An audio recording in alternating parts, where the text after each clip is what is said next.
Mari kita lihat Mazmur pasal 42.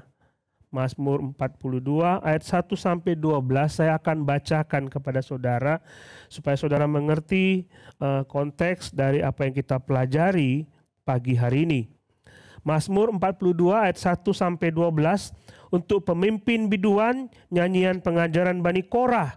Seperti rusa merindukan sungai yang berair, demikianlah jiwaku merindukan Engkau ya Allah.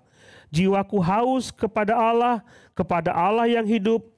Bilakah aku boleh datang melihat Allah? Air mataku menjadi makananku siang dan malam. Karena sepanjang hari orang berkata kepadaku, di mana Allahmu? Inilah yang hendak ku ingat, sementara jiwaku gundah gulana. Bagaimana aku berjalan maju dalam kepadatan manusia, mendahului mereka melangkah ke rumah Allah dengan suara sorak-sorai dan nyanyian syukur dalam keramaian orang-orang yang mengadakan perayaan. Mengapa engkau tertekan, hai jiwaku, dan gelisah dalam diriku? Berharaplah kepada Allah, sebab aku akan bersyukur lagi kepadanya, penolongku dan Allahku. Jiwaku tertekan dalam diriku, sebab itu aku teringat kepadamu dari tanah sungai Yordan dan pegunungan Hermon, dari gunung Mizar. Samudra raya berpanggil-panggilan dengan deru air terjunmu. Segala gelora dan gelombangmu bergulung-gulung melingkupi aku. Tuhan memerintahkan kasih setianya pada siang hari, dan pada malam hari aku menyanyikan nyanyian, suatu doa kepada Allah kehidupanku. Aku berkata kepada Allah gunung batuku, mengapa engkau melupakan aku? Mengapa aku harus hidup berkabung di bawah impitan musuh? Seperti tikaman maut ke dalam tulangku, lawanku menjela aku. Sambil berkata kepadaku sepanjang hari, di mana Allahmu? Mengapa engkau tertekan, hai jiwaku? Dan mengapa engkau gelisah dalam diriku? Berharaplah kepada Allah, sebab aku bersyukur lagi kepadanya, penolongku dan Allahku. Ini kalau kita baca ini, Mazmur 42 ini, kita akan merasa dihiburkan dan dikuatkan oleh Tuhan. Dan kita mendapatkan di situ bahwa ketika Mazmur ini ditulis, kita melihat ada satu perasaan di dalam diri pemazmur. Dia merasa tertekan jiwanya, dia merasa stres, dia merasa depresi. Dan saudara tahu pada saat survei pandemi ini dilakukan survei oleh dokter spesialis kedokteran jiwa, dan mereka mendapatkan bahwa ada 68% responden mengaku cemas. Ada 67 mengaku depresi. Ada 77% mengaku trauma psikologis. Ini keadaan pandemi. Jadi keadaan pandemi membuat orang-orang yang stres, orang-orang yang depresi makin meningkat dan saya harus akui bahwa ini bukan cuma dialami oleh orang-orang luar, mungkin saja dialami oleh kita semua, jemaat TLCC. Maka saya berdoa supaya saudara terus dikuatkan oleh Tuhan, dan waktu saudara mengalami stres, waktu saudara mengalami pandemi dan saudara depresi, saya berdoa supaya Tuhan terus menguatkan saudara. Sekalipun depresi itu terjadi, dan saya berdoa itu tidak berkepanjangan. Tapi siapakah saudara yang bisa menghindari saat-saat depresi? Semua orang pasti mengalaminya. Semua orang pasti mengalami stres. Stres atau depresi bukan karena masalah finansial. Pandemi ini mengakibatkan banyak dampak. Kehidupan sosial kita, pendidikan kita, keuangan kita, apapun. Dan itu semua membawa kita kepada situasi yang begitu tertekan. Anak-anak yang di sekolah, karena sudah 1,5 tahun mereka tidak bersosialisasi dengan teman-temannya. Nilai pendidikannya mungkin turun karena tidak berjumpa langsung dengan gurunya, harus belajar sendiri. Dan orang tua juga harus stres menghadapi anak-anak. Bagaimana coba anak-anak bisa belajar di rumah kalau tidak diawasi. Pekerjaan makin meningkat, dan itu yang membuat kita stres, membuat kita depresi.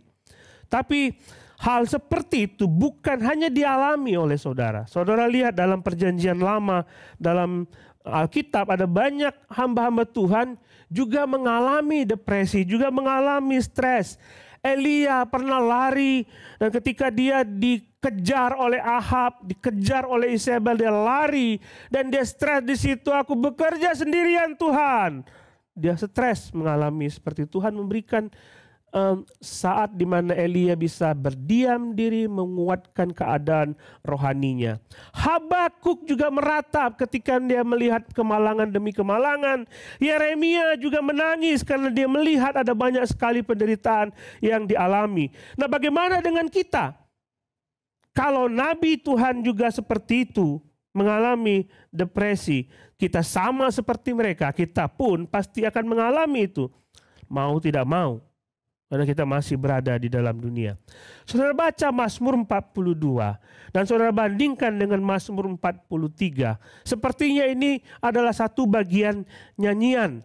Karena kalau kita lihat di dalam 43, Mazmur 43, ditekankan lagi di situ sebuah kata yang sama dalam Mazmur 43 ayat 5. Mengapa engkau tertekan hai jiwaku, mengapa engkau gelisah dalam diriku, berharaplah kepada Allah, sebab aku bersyukur lagi kepadanya penolongku dan Allahku.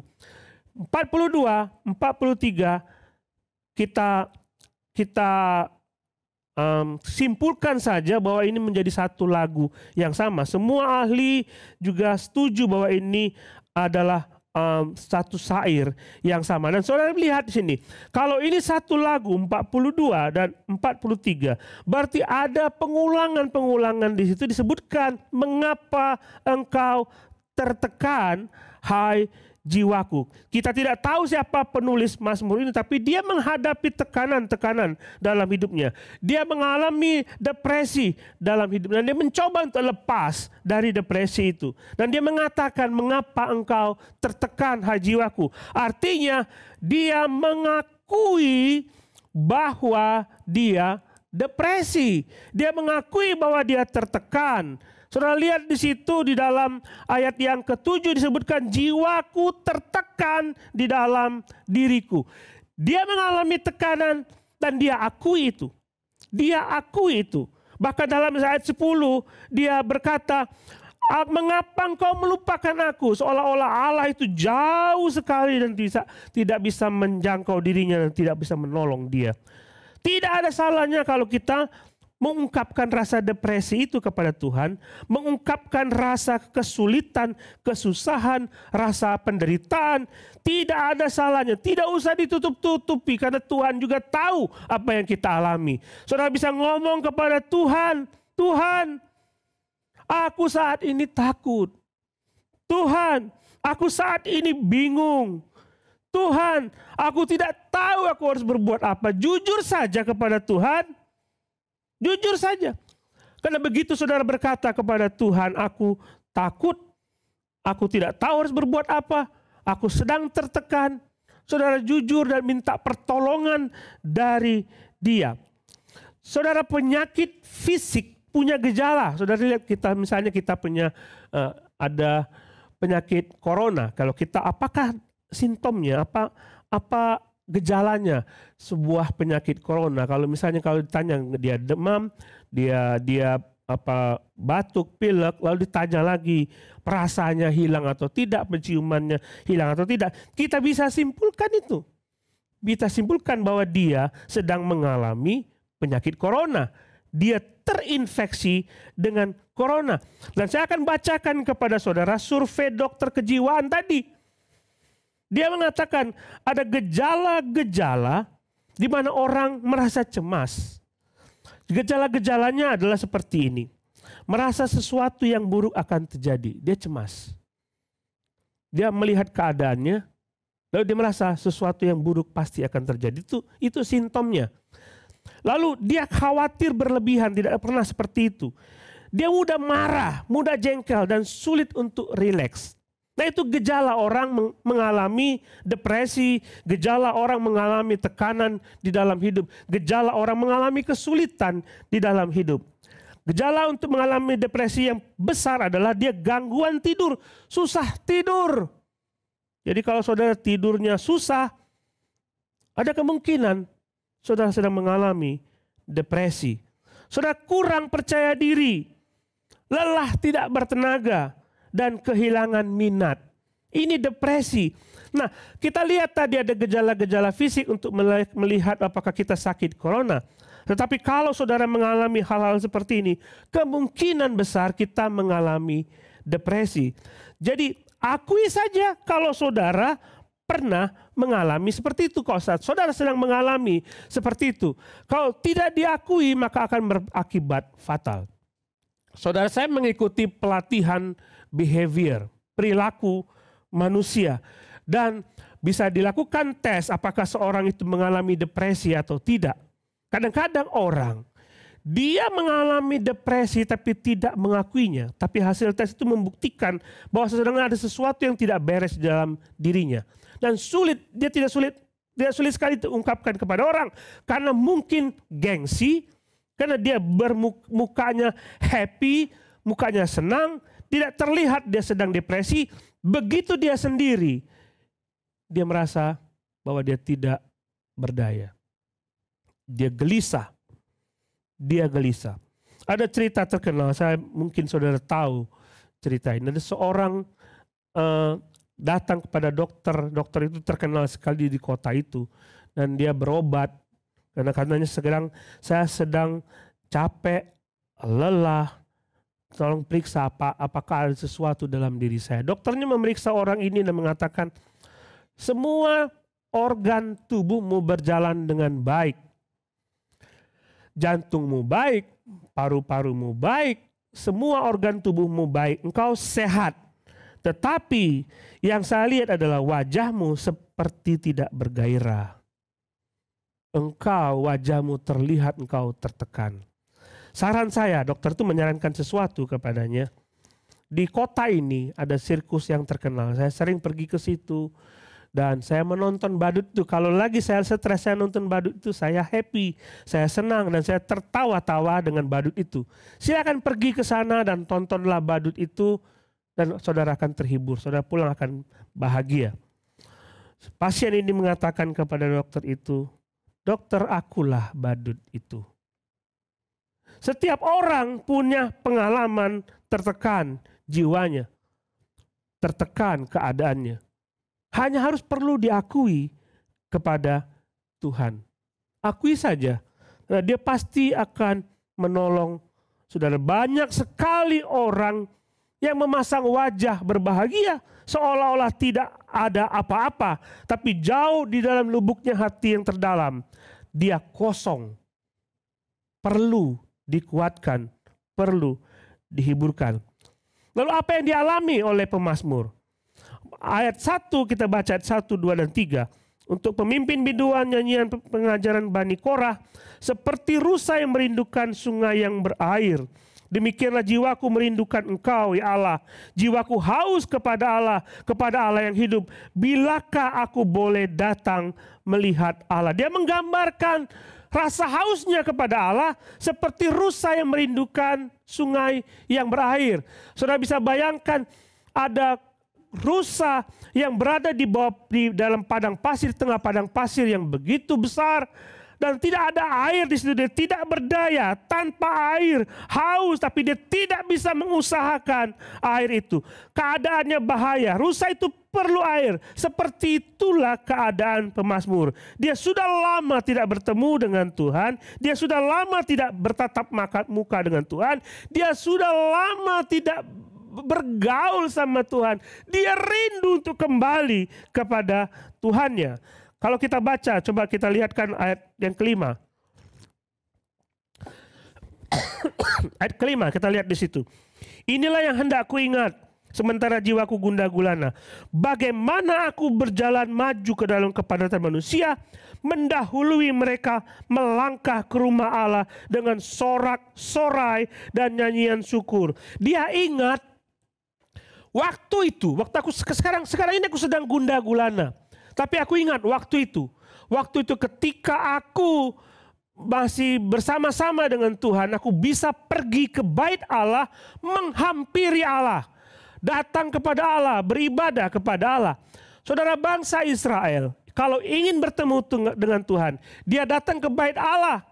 Dia datang ke kemah pertemuan, dia datang ke tabernakel. Bagi dia kalau hadir di kemah pertemuan itu, di bait Allah itu, dia bertemu dengan Tuhan. Dan saat ini dia tidak bersama-sama dengan Tuhan karena dia jauh dari bait Allah, dia jauh dari kemah pertemuan. Dia rindu untuk kembali ke kemah pertemuan dan beribadah kembali.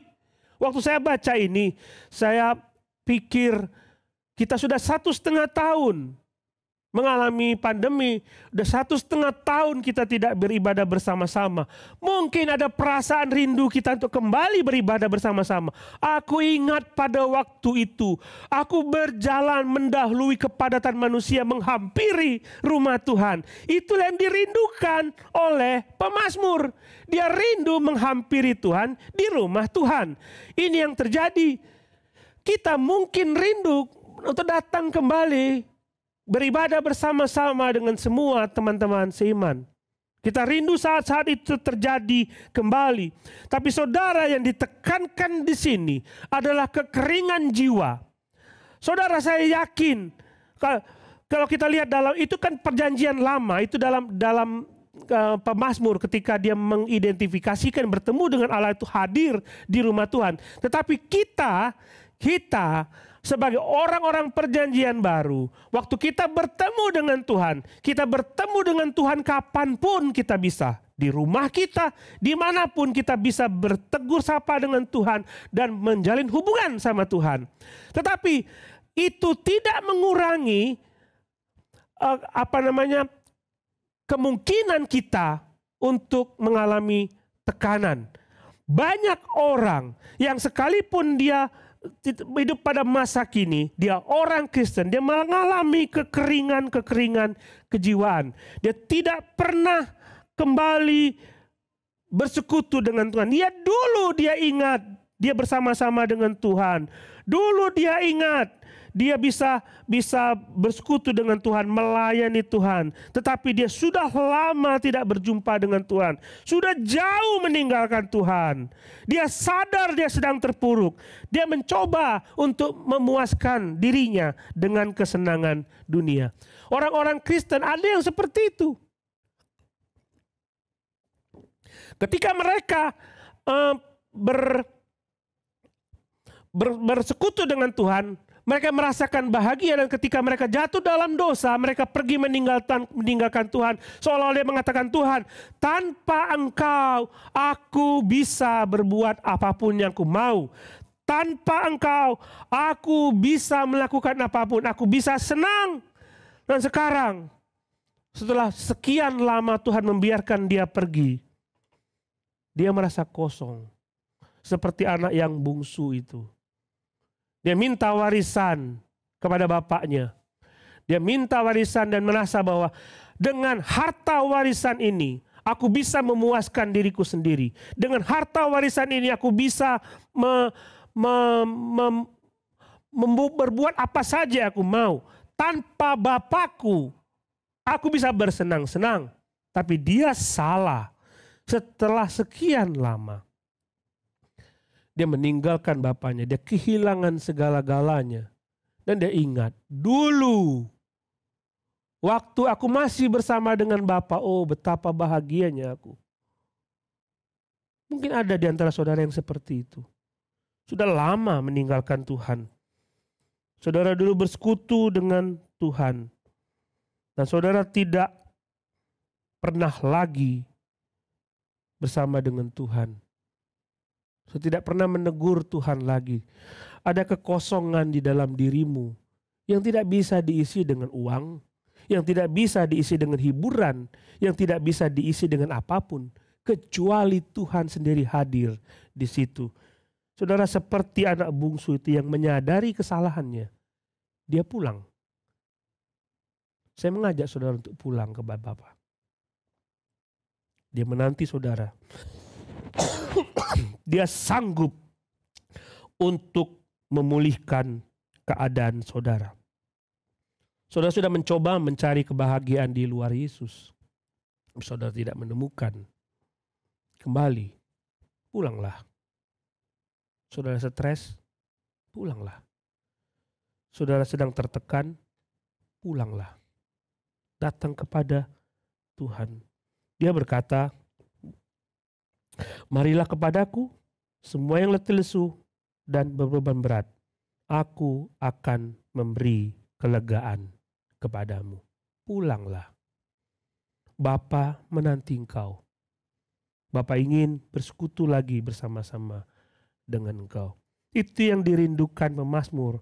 Dan saya yakin saudara juga merindukan itu. Yang kedua, dia mengalami depresi karena ketekanan keadaan. Kita tidak tahu siapa penulis Mazmur ini. Tapi kemungkinan besar ditulis oleh Daud. Kita lihat ada Bani Korah di situ, dinyanyikan oleh Bani Korah lagu ini di kemah pertemuan di pintu gerbang. Bani Korah bertugas di pintu gerbang ketika orang memasuki bait Allah, memasuki kemah pertemuan, dia berdiri di situ dan menyanyikan nyanyian pujian dan orang-orang masuk. Saat itu ada Bani Korah. Kalau kita lihat ini, kalau misalnya dibuang ke buang ke Babel, tidak ada bait Allah. Tapi dia kemungkinan setelah dia mengalami depresi ini, dia tulis lagu ini lalu dinyanyikan kembali di Bani Korah. Kemungkinan ini Daud yang menulis lagu ini. Kalau itu Daud, kita bisa melihat kembali apa yang terjadi dengan Daud. Dia pernah mengungsi, dia pernah pergi melarikan diri jauh dari Yerusalem ketika Absalom anaknya melakukan kudeta. Absalom anaknya melakukan kudeta dan dia pergi. Pada saat dia pergi itu ada seorang yang bernama Simei mengutuk Daud. Dia mengatakan, kau penumpah darah, sekarang kau dirundung malang. Tuhan tidak lagi memihak kepadamu. Daud melihat sekelilingnya. Dia sadar dia tidak seperti dulu lagi. Dulu dia raja, tapi sekarang dia bukan. Dulu dia apapun yang dia mau, dia punya.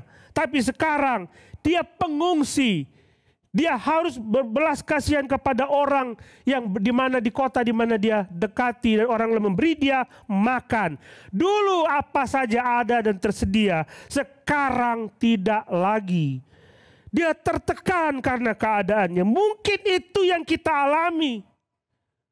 Mungkin itu yang kita alami. Dan Daud, Simei mengatakan, Tuhan tidak memihak kepadamu lagi. Engkau dirundung malang, engkau penumpah darah. Tuhan mengutuk engkau. Di mana Allahmu sekarang ketika engkau tidak ada apa-apa lagi? Mungkin saudara mengalami tekanan hidup. Saudara mengalami hal yang tidak enak dalam dirimu. Saudara ingat Ayub. Ketika dia mengalami tekanan di dalam dirinya. Anak-anaknya hilang.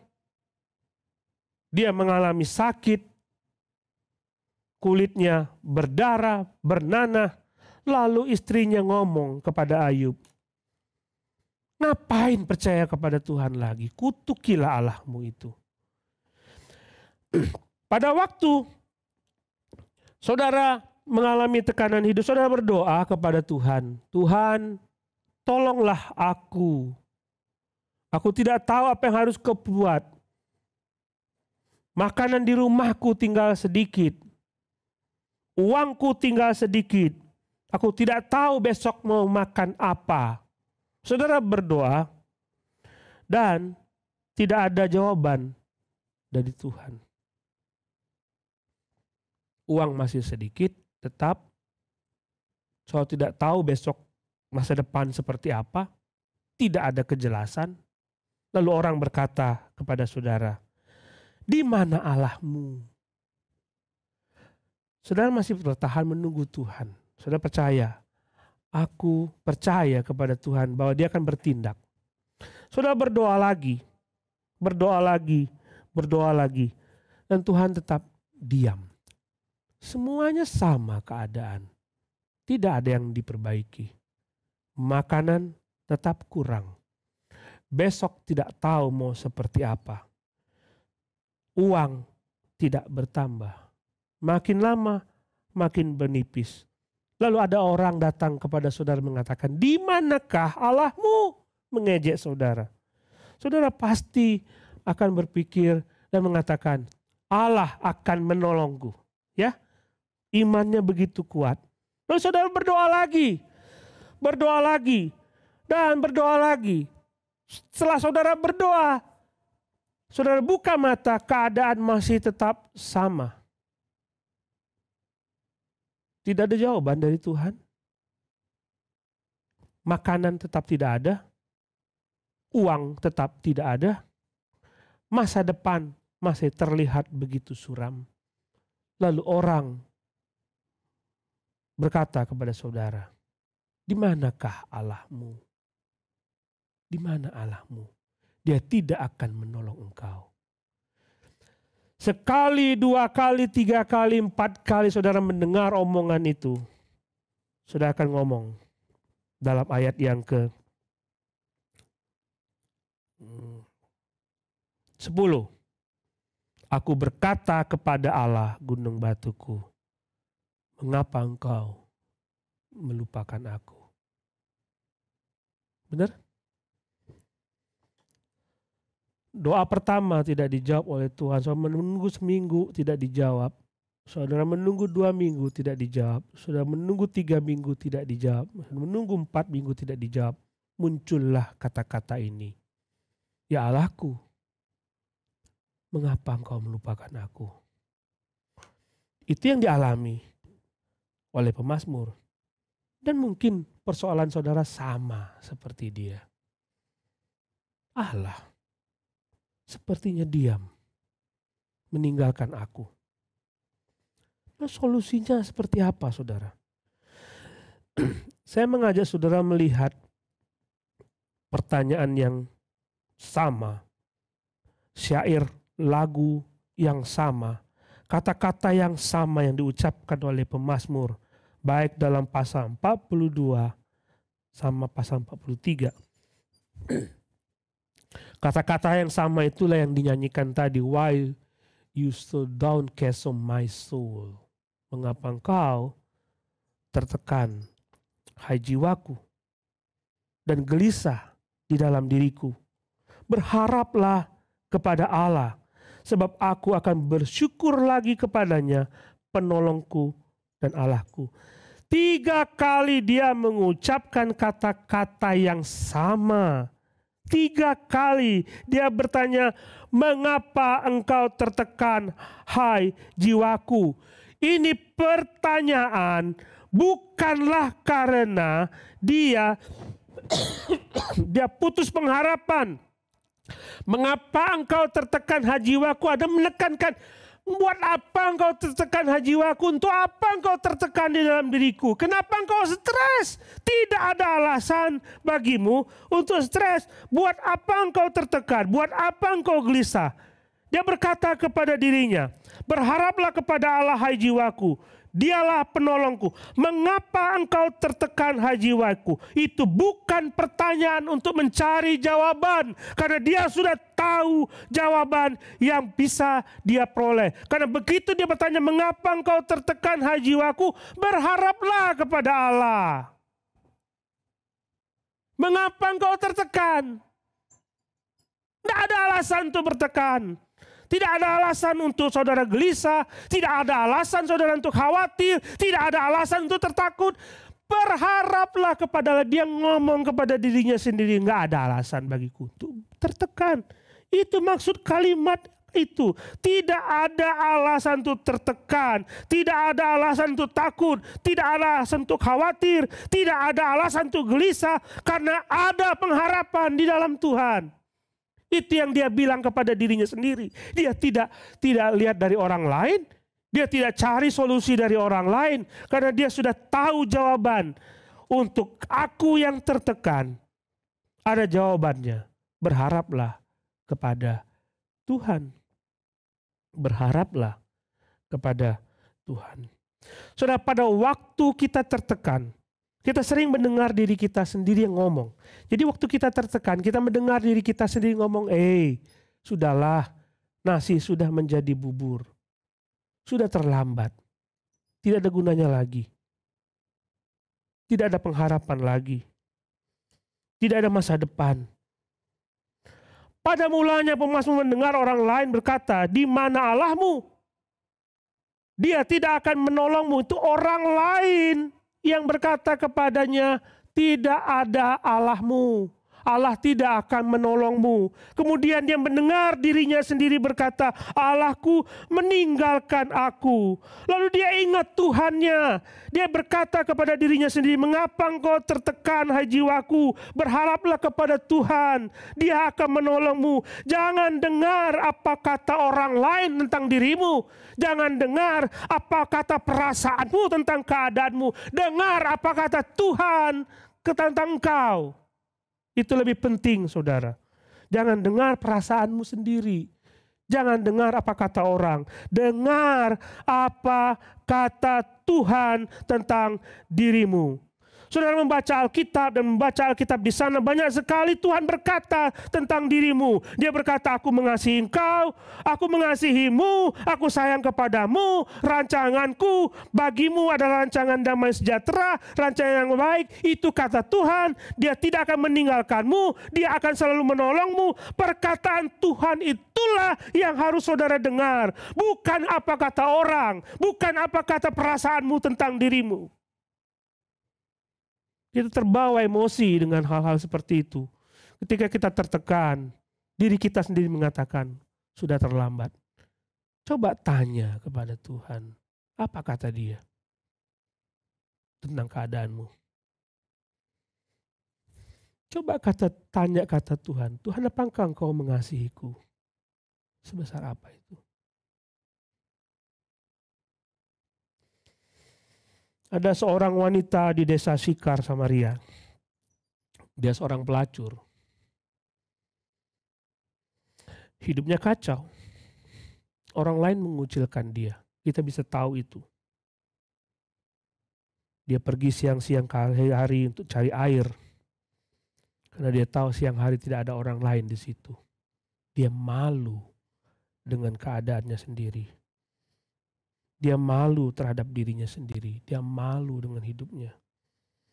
Dia merasa kering. Dia haus secara rohani. Dia haus beribadah kepada Allah. Itulah sebabnya dia tanya kepada Yesus, "Nenek moyang kami beribadah di gunung ini. Engkau beribadah di Yerusalem." Dia bilang nenek moyangnya, tapi dia sendiri tidak ada ibadah.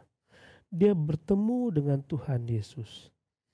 Dia mendengar Tuhan Yesus berkata. Tadinya dia mendengar desa Sikar itu berkata tentang dirinya, wanita yang memalukan.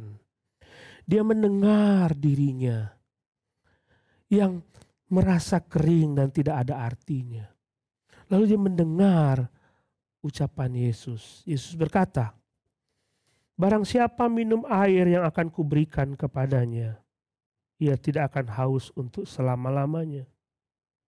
Sebaliknya air yang akan kuberikan kepadanya akan menjadi mata air di dalam dirinya yang terus-menerus memancar sampai kepada hidup yang kekal." Dia haus, saudara. Orang desa Sikar yang ngomong tentang dirinya tidak bisa memuaskan kehausannya. Dirinya sendiri mencari bagaimana saya bisa dipuaskan secara rohani. Tidak bisa dipuaskan. Lalu dia bertemu dengan Yesus. Yesus mengatakan, "Air yang kuberikan kepadamu akan memancar di dalam dirimu sehingga engkau tidak akan haus lagi." Kalau memang itu yang saudara rasakan, saudara merasa kering dan haus, saudara mencari kepuasan secara rohani, datanglah kepada Tuhan Yesus. Dia akan puaskan itu. Mungkin saudara mencari-cari di dunia uang, jabatan, harta, supaya saudara puas. Tapi tidak ada kepuasan di dalamnya. Yesus memberikan kepuasan kepada saudara. Mungkin saudara mengikuti ajaran ini, ajaran itu, ajaran yang ini, ajaran itu. Tapi semuanya tidak memberikan kepuasan kepada saudara. Yesus memberikan kepuasan. Dia berjanji akan ada di dalam dirinya air yang memancar terus-menerus, yang membuat dirinya selalu puas dan tidak akan pernah dahaga lagi.